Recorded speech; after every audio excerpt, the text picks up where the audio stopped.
When I get the club away from me and me away from the club, that means I get the club away from my hands, I get my hands away from my elbows, I get my elbows away from my shoulders, and then I get my shoulders away from my elbows, and I get my pelvis away from my shoulders, and my knees away from my pelvis, and my feet away from that.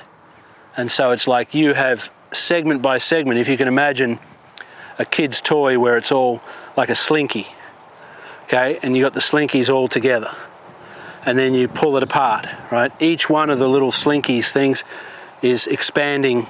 There's a gap between each one now. That's what we're talking about, okay? So you create that space in you and the club head. There's a space from end to end, and you sustain the mechanism that created that space, and the club utilizes that space. Can you see that? So doing that rather simply again, I'm creating huge space from the club head all the way through my arms, shoulders, torso, hips, feet, and back again. All the way from the club head back to my feet, back to the club head. Create the space, club uses the space. Okay? A little bit out of sequence there, but it's okay. I was talking a lot and things happen. So, what do you think of that? Oh, it was fine. It was just pulled. I mean, I'm picky. I like to nitpick myself. I find that helpful. Well, you've got to be self-critical, haven't you? Yeah. Otherwise, how are you going to improve? Yeah. So here's the what do you think of that? Like, as far as can you see what I'm saying there? Is that a plausible explanation of what you're watching? Yeah. The only thing I would say that if I was going to indulge myself in the totality of all those components and the sectionalising of the body, it would probably just explode my mind. So I need you to simplify how I capsulise that for easy dissemination. Yes, fair enough. Does that make any sense? Yep. No, the reason I wanted to do that is I wanted to, because it's important, technically it's important that you go in order. Yeah. The reason it is if you move something in the middle, right, you're going to wobble the ends. Yeah. That's my point. Yeah. So I'm not suggesting that the explanation I just gave is something that you take out on the golf course with you, but as you sit there in your recliner, thinking about it, having a cold beverage of your choice. I'm doing that at home. My wife thinks I'm a nut. Yeah, but you... She said, what have you and Marty been doing? You're sitting there with a golf club up over your head. But she does. You see, it would be better. She'd probably... It'd make more sense for her if you actually drank alcohol. But because you don't, she's like, he doesn't even drink alcohol. Look at him, right? He doesn't do drugs, alcohol. Look at him. He still looks like he's on drugs. Still, yeah. But no, the thing is that, like, just think about the fact that I want this away from me, this end, okay? And then as it's going away from me, I'm going to go away in my feet. And when my feet go away, they're going to bring everything else with it. So here's a little exercise. We've kind of done this earlier, and this might have even shown up in, I'm not sure what videos are going to go up before this, but John, up over here. So you send the club to the end, okay? So the apex goes to the end of the swing, and then from your feet, you take your legs into the beginning of the swing, then your pelvis, then your body, then your shoulders, then your upper arms, and now you're in order. What order are you in? The one I described earlier, okay? So that would be the way to feel that. Technically, it's just one end to the other and back again. In feel, I've got the club at the end, and I go to the beginning from the feet and take the rest of me away from the club, which is at the end. And now I'm in that order, I'm in that opposition, now I'm in that sequence, and I can remain there.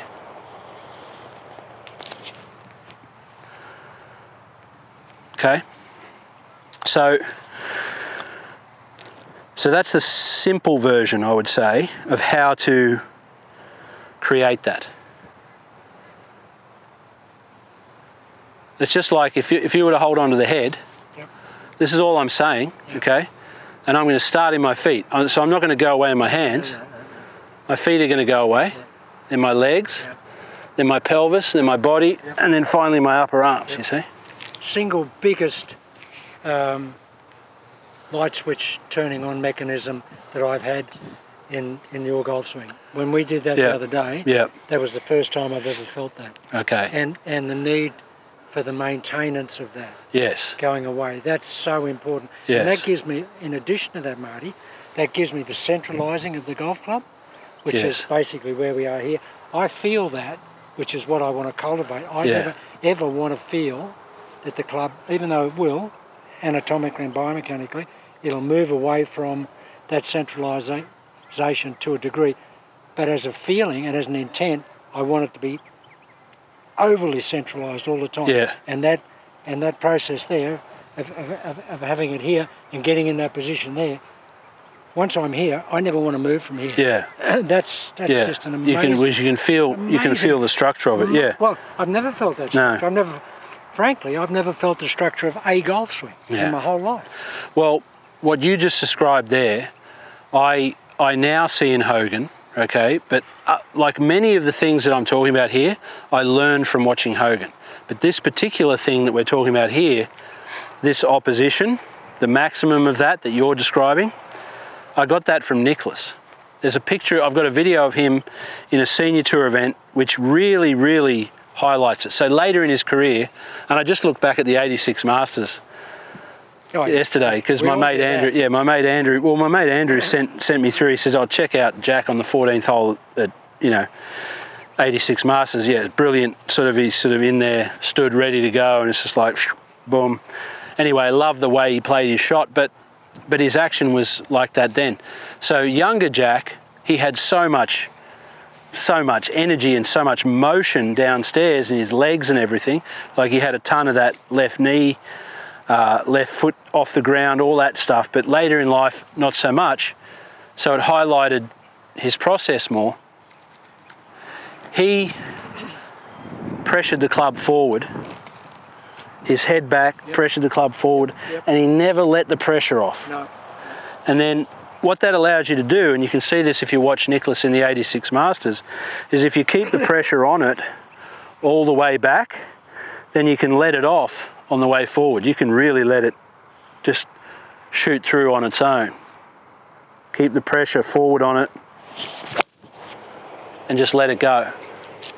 And that's my imitation of Jack's swing. That felt really nice. So it's... Okay, can we just extrapolate on that? So from my understanding and my perspective and what I'm trying to ingrain is I want to maintain that pressure even in the downswing. I'm not letting it go. No, you never change. That's my point. So you build yourself. You just said then you're letting it go. Well, I'm letting the club go is what I meant. Okay. So if I can see, Nicklaus said he released the club from the top of the swing. Yeah. And everybody says, "Oh, bullshit, Jack, you didn't do that." He did. Yeah. He did what he said. Yeah. The thing is, it's just he had it so pressured all the way back that he could let it go. Yeah. And he did, because I asked him. Yeah. And he said that was one of the big breakthroughs for Tom Watson. When Watson admits it, that Jack taught him to do that in the downswing. Right. Very Mike Austin-ish. Right. And Watson does it differently to Jack, because Watson gets there and he's got no lag, whereas Jack's got a fair bit of lag. But it was the intention, mate. Yeah, no, well, it's funny you say that with Watson, because like Watson talks about his secret, discovering it in 1993. I don't know if you've ever seen that thing. Okay. Well, it's good. What he talks about is that the angle he went up on, he didn't change. And this is something many players, because they know they have to hit it from the inside, they get up here and they do this to try to hit it from the inside. But then that means the club has to come outside relative to them. What Watson knew... If you're tossing it, you're not going to go inside. No, well, if Watson... Here's the point. Yes, to your point, Watson would stay steep in the shoulders, which made the club shallow. Okay, which is exactly what you just said. Yeah, he was actually a collector of the ball, wasn't he? Right. Yeah. Yep. No, it's all right. Well, that's great just for you to just get me on subject there and on point. Yeah. Saying, because I would have said, okay, I'm releasing the pressure there, so don't Yeah, release it. no. So what you want to do is you want to see. I liken it to this: when a darts player sets up for a dart, okay, he goes into the oche, he lines it up. Doesn't take him very long. Gets in there, right, and at the point where he's set, it's all dart. It's all dart. If it was anything, if there was something more he had to do, then it would be random and you couldn't play darts, because the target's so frickin' small that you cannot have randomness, and there already is randomness built into it. But the more you limit randomness, the better you are at darts, obviously. And what we do in golf, the best players, what they do is the same thing. They eliminate as much randomness as possible. So if you watch Nicklaus's behaviour, Hogan's behaviour, all of those guys, the best, they're creating their action, their role in the action is predominantly what they're doing before the swing starts. So, like I said, it's apex pressured away from base. It's apex pressured away from base, and then it's apex pressured away from base. And there's no randomness there, because I was doing what you saw me doing before the swing, during the swing. The same rate, the same energy, everything. So when you see a player getting ready like Rory, he's only got these tiny little waggles, right? But that's his swing in his body, minus the club. John Rahm, same thing. Yeah, but the body computations are very similar to yours, aren't they? That they're all still component-wise and proportionally they're all the same. Yes, and what I guess I'm saying is that and you'll say, well, your body moves a lot more. Yes, but it moves more in response to this end moving. Yeah.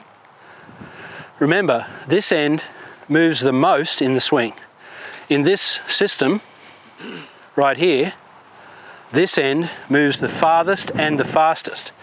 And as a result of it moving the farthest and the fastest, all I have to do is keep pace with it, right? So in a marching band, as they're going around the corner, the outside people don't keep pace with the inside people, so they have to run. They slow down. The inside people slow down and keep pace. It's exactly the same concept as that.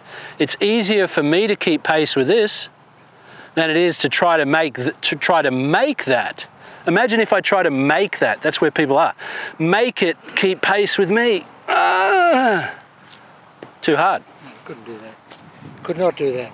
Well, but people do it, John. Yeah, of course they do. That's literally what trying to swing it to a shape is. That's what kept me in lessons for 20 years. There you go. People trying to do that. Yeah.